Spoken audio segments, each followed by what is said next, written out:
Airplanes carry stories, some ordinary, some extraordinary, and some that reshape the lives of those on board. Today's story begins like any other flight, yet unfolds into a moment of injustice that no one could have predicted, and a confrontation that revealed both cruelty and courage. At 35,000 feet, the plane from Atlanta to Denver was nearly full.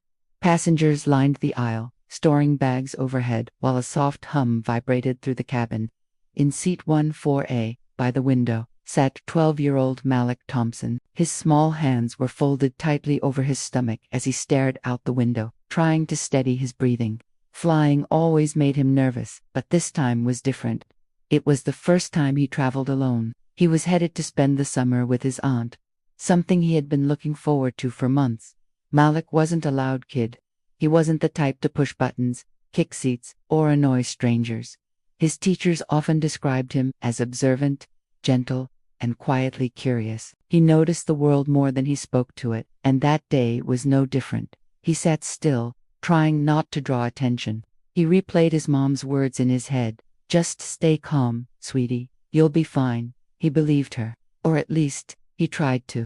Across the aisle in 14C sat a bald man in his late 40s, Richard Dalton. His lips were tight, his posture stiff, his irritation visible. He looked annoyed even before anything happened, as if the very act of sharing space displeased him. A weary businesswoman occupied 1-4B, sitting between Malik and Richard, doing her best to ignore everything and scroll through emails. As boarding finished, flight attendants walked down the aisle performing final checks. Among them was Jeffrey Crane, a senior attendant with a reputation among coworkers, quick-tempered, impatient, and selectively strict. Management often overlooked these traits. Passengers rarely saw them until it was too late. When Jeffrey stopped beside Malik, he spoke sharply. "Jeffrey, arms off the armrest. Kid, keep your hands to yourself and face forward during takeoff." Malik blinked, confused. He hadn't touched anyone. "Malik, okay." Richard smirked slightly, a look that carried more satisfaction than necessary. A first hint of the storm forming in silence. As the plane taxied, Malik felt his heartbeat rise. The vibration of the engines always made him uneasy. He squeezed the edge of his seatbelt, telling himself everything would be fine. He glanced briefly at Richard, hoping for a neutral expression, but Richard was already glaring. 15 minutes after takeoff, turbulence began. Malik gripped the seat, knuckles pale. He inhaled deeply, trying to stay calm, focusing on the rhythmic rattle of the plane instead of the flutter in his chest. During a particularly rough shake, his elbow brushed the armrest lightly, unintentionally. Richard leaned toward the aisle, voice dripping with hostility. "Richard, you need to control yourself." Malik flinched and pulled his arms inward, shoulders tightening. He didn't argue. He rarely did. The woman in 14B looked at Malik with sympathy but kept quiet. She didn't want conflict. Moments later, Jeffrey walked by again. Richard pointed immediately. "Richard, this kid keeps invading my space." Hit my arm twice. Jeffrey didn't verify, didn't ask questions, didn't look at Malik. Jeffrey to Malik, "I warned you once. This is your final warning." Malik's voice quivered. "Malik, I didn't do anything. I'm sorry. It was the turbulence." Jeffrey cut him off without hesitation. "Jeffrey, don't talk back." Nearby passengers shifted uncomfortably. Some watched, some whispered, many pretended not to see. The classic silence of public discomfort. When drink service began, Jeffrey returned with trays of cups. Reaching Malik, he paused, glaring with irritation. "Jeffrey, what do you want to drink?" Malik kept his voice soft. "Just water, please." Jeffrey handed it over roughly, so abruptly, the cup spilled, water splashing across Malik's shirt. Richard chuckled under his breath. Malik wiped the cold water silently from his chest, humiliation burning in his throat.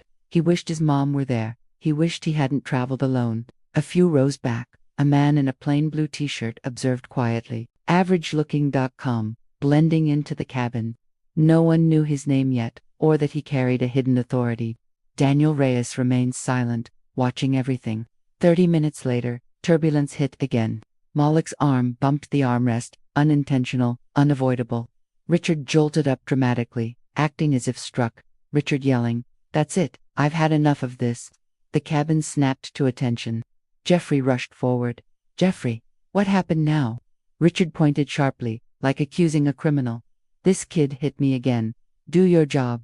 Jeffrey's frustration exploded unchecked. He grabbed Malik's shoulder hard. Malik panicked. I didn't do anything, Jeffrey. Get up. He yanked Malik upward. Malik stumbled, striking the edge of the seat. His lips split instantly, blood spotting his chin. Gasps traveled across the aisle. A toddler cried to Roseback.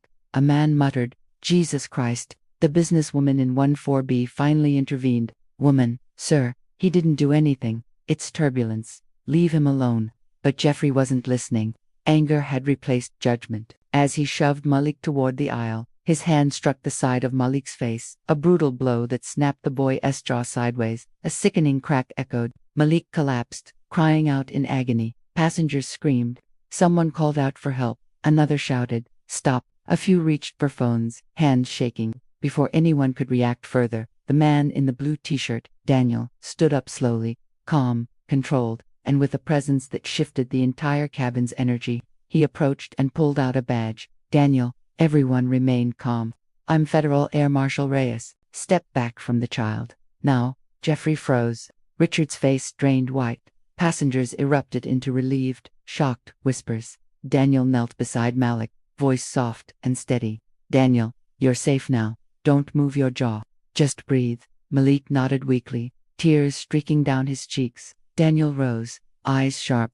Daniel firm. You assaulted a minor without provocation. Step to the galley with your hands visible. Jeffrey stammered, desperate. Jeffrey, he was being aggressive, Daniel. I've been watching since takeoff. The only aggression I've seen came from you. Silence devoured the aisles. Richard tried shrinking into his seat, but Daniel turned to him. Daniel, sir, stay seated. You'll be questioned upon landing. Richard opened his mouth to argue. Daniel raised a hand. Don't make another bad decision today. For the first time, passengers found their courage. Woman in 14B. I saw everything.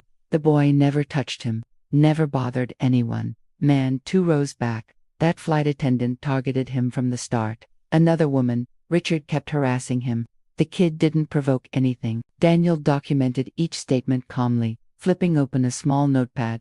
Jeffrey stood trembling in the galley, sweat collecting at his hairline. Daniel approached the intercom. Daniel, this is Air Marshal Reyes. We have crew misconduct and an injured minor. I strongly recommend diverting to the nearest airport. The captain responded, voice tense.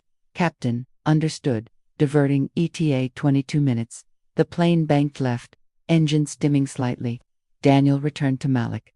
Daniel, you're doing great. Stay still. Medical staff will be here soon. Malik whispered, voice barely audible. Why did he hit me? Daniel hesitated, choosing the truth gently. Daniel, because some people abuse power, but people like that don't decide how this ends. Not today. Malik closed his eyes, tears slipping through the pain. During descent, the cabin remained eerily quiet. Some passengers prayed, others glared at Jeffrey. A few simply held their breath. A teenager filmed quietly, whispering, this is insane. When wheels finally touched the runway in Kansas City, a wave of relief washed through the plane. Emergency crews boarded immediately. Paramedics assessed Malik within minutes. Diagnosis was clear. A broken jaw, bruising along the cheekbone, soft tissue damage. Jeffrey was handcuffed openly on the jet bridge. Richard escorted away under watch. Passengers applauded, not celebratory applause, but the exhausted relief of justice finally arriving. Daniel gave a full statement to local law enforcement. Witnesses lined up to support him. Many offered emotional comments. It could have been my son. That poor kid was terrified. Thank God someone stepped in. Malik was rushed to the hospital, his aunt notified urgently. When she arrived, tears streamed down her face as she held his hand. Malik couldn't speak, but his eyes said everything. Later that evening, news outlets picked up the story. Witness videos circulated online. People demanded accountability. The airline scrambled to respond. Jeffrey was suspended, then fired, then federally charged.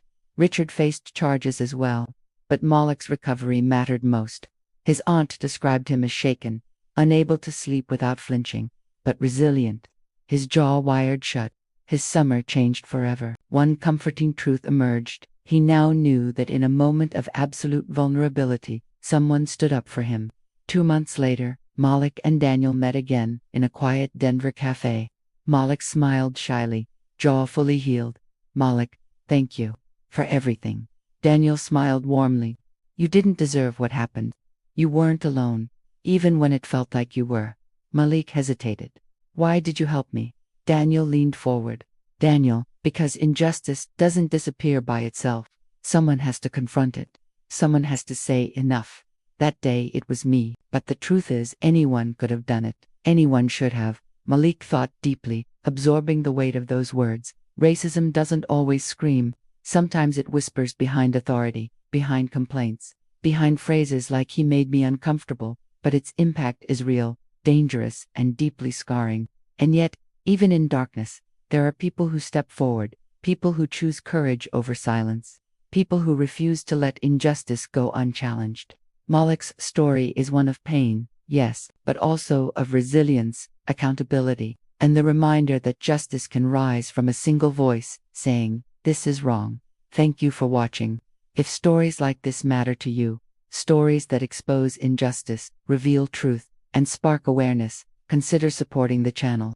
Your voice, your attention, and your willingness to listen are part of the change. Until next time, stay aware, stay compassionate, and never underestimate the power of standing up for what's right.